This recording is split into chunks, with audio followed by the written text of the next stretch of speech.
medical costs, hospital tests. I read a frightening study that said nearly 3/4 of lab tests in hospitals were useless.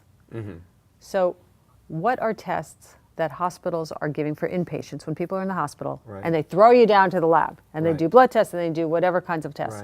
So what are tests that people are being given that they don't necessarily need, or how do they know to be on the lookout for excessive testing? Well, you know, this is a problem especially in teaching hospitals where residents and students are being taught.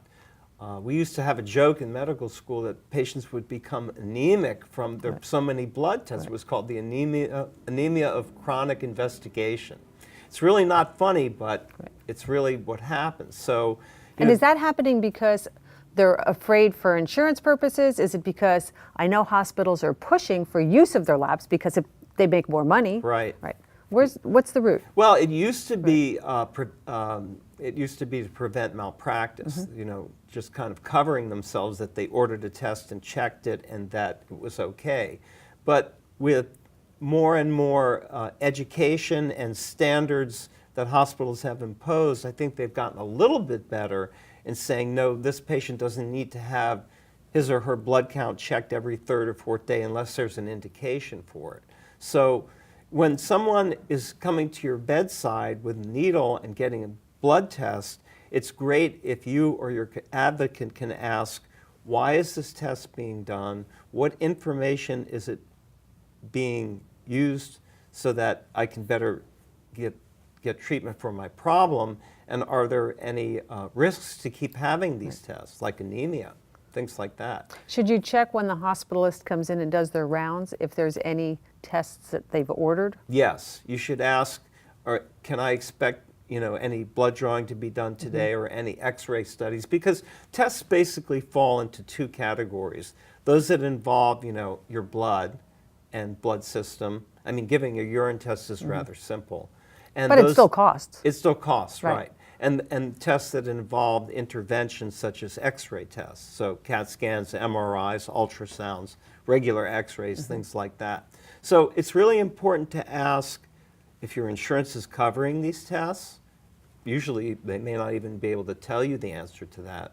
And why you're having the test and what information is the test going to give you that's going to help my condition. Yeah, but I think even to the point that is insurance covering, I think we have to be responsible. Yes. That just because insurance covers doesn't mean that it's worthwhile. And I read again that there are hundreds of billions of dollars being wasted on tests. You have to wonder whether it's just not only protection against malpractice, but is there a financial interest going on? That's my concern, the skeptic that I am.